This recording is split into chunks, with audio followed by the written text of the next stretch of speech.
Doctor Rakesh पाठक, जो लबो-लुआब हो रहा है वो सबका एक मानना ये है कि बीजेपी के नेताओं की अभी इतनी हिम्मत नहीं हो रही है कि वो इस मुद्दे पे बात कर सकें।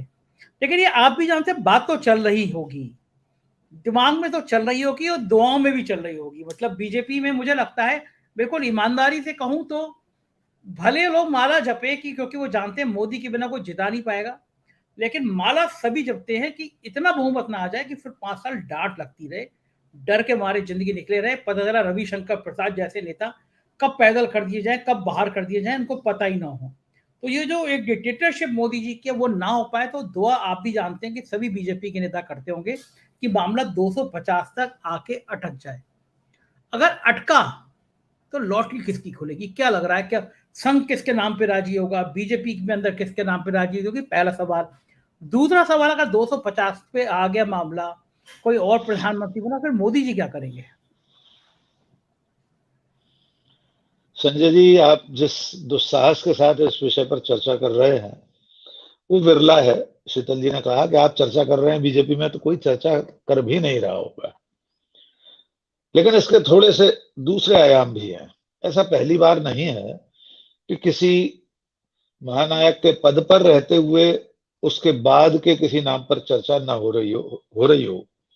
पंडित नेहरू जब थे तब हु इज आफ्टर नेहरू ये भी चर्चा होती थी, इनके बाद कौन। भगवान की कृपा से माननीय नरेंद्र मोदी जी स्वस्थ हैं, दीर्घायु हों। हम सब भारत के नागरिक चाहते हैं कि वे अनंत काल तक देश के प्रधानमंत्री रहें। लेकिन अगर हम उसके उनके विकल्पों पर विचार कर रहे हों तो हमें सबसे पहले ये ध्यान देना होगा कि अब ये 2014 से पहले का वक्त नहीं है। अब ये 2024 आने वाला है। मैं ये क्यों कह रहा हूं, इसका मैं एक थोड़ा सा नजारा आपको याद दिला देना चाहता हूं। जब गोवा में भारतीय जनता पार्टी की राष्ट्रीय कार्य समिति की बैठक हुई और नरेंद्र मोदी ने प्रधानमंत्री पद के लिए अपने उम्मीदवारी के लिए जिस तरह से दबाव बनाया और उसकी घोषणा हुई, उसके बाद एक घटना हुई थी आपकी राजधानी, देश की राजधानी दिल्ली में। तब के भारतीय जनता पार्टी के सबसे बड़े नेता लाल कृष्ण आडवाणी के घर पर पत्थर फेंके गए थे, मुर्दाबाद के नारे लगे थे। पत्थर फेंकने वाले और नारे लगाने वाले नरेंद्र मोदी के पक्ष में नारे लगा रहे थे। यानी बीजेपी के कार्यकर्ताओं ने, मोदी समर्थकों ने उस वक्त के एक छत्र नेता लाल कृष्ण आडवाणी के घर पर पथराव कर दिया था, क्योंकि उन्होंने मोदी के पीएम कैंडिडेट होने की घोषणा का विरोध किया था। आडवाणी का कहना यह था कि इसकी जरूरत नहीं है, बीजेपी में परंपरा नहीं रही। लेकिन तब से 8 साल में साबरमती में और गंगा में बहुत पानी बह गया है। अब नरेंद्र मोदी गुजरात के मुख्यमंत्री नहीं है, वे इस देश के दूसरी बार बने हुए प्रधानमंत्री हैं। अपार बहुमत के साथ दूसरी बार प्रधानमंत्री बने हैं। इसलिए उनके स्वस्थ और चैतन्य रहते हुए भारतीय जनता पार्टी में अंदर खाने कोई चर्चा होती हो तो मैं नहीं जानता। प्रकट रूप से भारतीय जनता पार्टी में किसी की हिम्मत नहीं है, किसी की भी, कि जो मोदी के रहते हुए उनके विकल्प पर बात कर सके, विचार कर सके। अगर नींद में भी किसी को ये ख्वाब आता होगा तो खुद को चिकोटी काटकर उठा लेता होगा बीजेपी का वो नेता। आज की तारीख में नरेंद्र मोदी का वो खौफ है बीजेपी के भीतर। अब हम विकल्पों पर बात करते हैं। आपने जितने नाम लिए उनमें ज्यादा चर्चा हमें अमित शाह की करना चाहिए। आपको याद होगा इस दूसरी पारी में नरेंद्र मोदी ने मंत्रिमंडल के पुनर्गठन के समय अमित शाह को मंत्रियों के समन्वय का सहकारिता मंत्री बनाया। वो सहकारिता विभाग के नाम पर है, लेकिन वो सहकार उन्हें मंत्रियों के बीच में स्थापित करना है। प्रधानमंत्री की गैर मौजूदगी में कौन बैठक लेगा कैबिनेट की, या कोई आपात स्थिति बनी तो अमित शाह लेंगे, ये स्पष्ट है। अब राजनाथ सिंह ऐसी किसी आपात बैठक की अध्यक्षता करने वाले नहीं है। नंबर 3, जिन नामों पर हम विचार कर रहे हैं, क्या वे लोग सचमुच में पूरे देश में अपने नाम पर वोट कबाड़ सकते हैं बीजेपी के लिए? अभी जब तक नरेंद्र मोदी हैं, नाम वोट तो उन्हीं के नाम पर मिलने वाला है बीजेपी को, क्योंकि इस देश में सूर्योदय और सूर्यास्त भी नरेंद्र मोदी जी के ही प्रयासों से हो रहा है। अब 2014 के बाद हवाएं उनके होने से हैं, कुदरत उनके इशारे पर नाच रही है। तो ये संभव नहीं है कि कोई और व्यक्ति भारतीय जनता पार्टी को जीत दिला दे और ये दावा किया जाए मोदी के होते हुए कि ये जीत योगी आदित्यनाथ के नाम पर है या उनके हिंदुत्ववादी चेहरे के नाम पर है या हमारे माननीय मुख्यमंत्री मध्य प्रदेश के शिवराज सिंह चौहान के एक सहज देशी चेहरे के नाम पर है। ये दुस्साहस अभी बीजेपी में कोई नहीं कर सकता। आपने मुझसे पूछा है कि फिर कौन से पहले मैं एक और प्रश्न रखना चाहता हूं। क्या इस प्रश्न को पूछते समय हम यह संभावी विचार रखते हैं कि 2024 में बीजेपी सत्ता में आने जा रही है? क्या हम ये सोच रहे हैं कि 250 सीटें सचमुच में बीजेपी की आ जाएंगी? हम नहीं जानते। मतदाता माई बाप है, वो भगवान है, वही निर्णय लेगा अंतिम। लेकिन आज की स्थिति में तो ये लग रहा है कि अगर 250 सीटें भी नहीं आई, कोई ढीला ढाला विपक्ष का गठबंधन बन गया चुनाव पूर्व या चुनाव पश्चात, तो ये बहस ही बेमानी हो जाएगी कि मोदी नहीं तो कौन। ये बात सही है। ये बहस तब जरूर कारगर होगी कि जब कम संख्या रह जाएगी और बाहर से समर्थन लेने की जरूरत पड़ेगी, तब मोदी के नाम पर दूसरे दल सहमति देंगे या नहीं देंगे।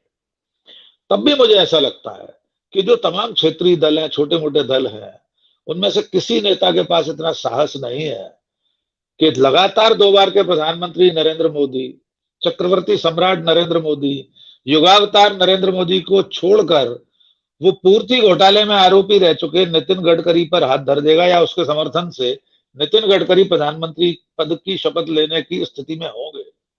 ये इसलिए भी संभव नहीं है कि नरेंद्र मोदी ने 8 साल में अपनी जो राष्ट्रव्यापी छवि बनाई है, उसके पासन में भी और कोई नेता नहीं बैठता, न योगी आदित्यनाथ, न राजनाथ सिंह, न शिवराज सिंह। निश्चित तौर पर 8 साल में वो जो सत्ता की गोद में बैठा हुआ मीडिया, वो तमाम सारे कारपोरेट घराने और सूचना तंत्र, उनका जो आईटी सेल, व्हाट्सएप यूनिवर्सिटी, उसने नरेंद्र मोदी की छवि लार्जर देन लाइफ बना दी है। वो जो भीमकाय उनकी छवि है, उसके सामने इनमें से कोई नेता ऐसी राष्ट्रीय छवि वाला नहीं है। हम कामकाज की जब तुलना करते हैं तो आप यह तुलना कर सकते हैं कि नितिन गडकरी सड़क परिवहन मंत्री के रूप में बहुत अच्छे मंत्री हैं, बहुत अच्छा काम कर रहे हैं, लेकिन क्या नितिन गडकरी अपने ही राज्य महाराष्ट्र में 40-48 सीटों में से 20 सीटें ला सकते हैं शिवसेना कांग्रेस गठबंधन के होते हुए, एनसीपी के 3 दलों के, वो महाविकास अघाड़ी के होते हुए? क्या शिवराज सिंह मध्य प्रदेश से बाहर किसी और राज्य में शिवराज सिंह के नाम पर वोट पाए जा सकते हैं? तो ये सारे सवाल भी उस समय जब ऐसी नौबत आएगी तब भी लोग सोचेंगे। और तब मैं बहुत स्पष्ट कह रहा हूं, नरेंद्र मोदी का कोई विकल्प नहीं होगा 2014 में भी, अगर 250-270 सीटें आती हैं तब भी। वरना 200 के आसपास अगर रह जाते हैं तो प्रधानमंत्री बनने की संभावनाएं भी खत्म हो जाएंगी उनकी। जी संजय जी। लेकिन वो जो है मध्य प्रदेश में तो और ताकतें काम कर सकती हैं प्रधानमंत्री जी के लिए। बाबा बागेश्वर हैं, वो उनके कुछ चमत्कार वगैरह नहीं काम आ सकते? आजकल तो आज उत्तर प्रदेश में आए हैं तो वो बड़ा हिट चल रहा है मामला। उनके उनके चमत्कार प्राप्त करने की लाइन में हमारे मध्य प्रदेश में कई लोग लगे हुए हैं। हमारे गृह मंत्री हैं डॉक्टर नरोत्तम मिश्रा। दिल्ली की पुलिस यानी हरियाणा की पुलिस आई थी किसी क्राइम की पतारसी के लिए बाबा से पूछने कि साहब वो चोरी हो गई है, चोर कहाँ मिलेंगे, बाबा नहीं बता पाया। तो ऐसे बाबाओं के आशीर्वाद से नरेंद्र मोदी को बनने की अब जरूरत नहीं। नरेंद्र मोदी खुद इस समय बहुत बड़े बाबा है, उनके आशीर्वाद की देश को जरूरत है, इन तमाम नेताओं को जरूरत है उनके आशीर्वाद। जी संजय जी। वो जो है राकेश जी, मैंने देखा बड़े बड़े पत्रकार, एबीपी के पत्रकार बिल्कुल बाबा के चरणों में लौट रहे थे, जयकारा कर रहे थे। आप तो मध्य प्रदेश में रहते हैं, थोड़ा बहुत पास में ही होगा, तो आप कभी गए नहीं बाबा का आशीर्वाद देने के लिए?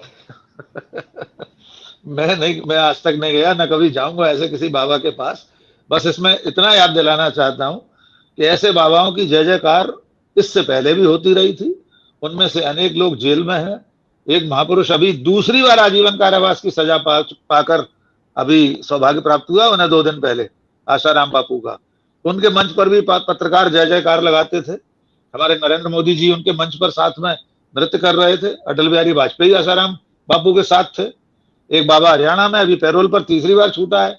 तो हो सकता है आने वाले कल में कौन कब कहाँ होगा, कब कौन सा बाबा इनमें से श्री कृष्ण जन्म स्थान में अंदर होगा, हम नहीं जानते। लेकिन ये हमारे देश का दुर्भाग्य है कि वैज्ञानिक प्रगति के इस आयाम पर हमारा समाज इतना अंधविश्वासी हुआ जा रहा है।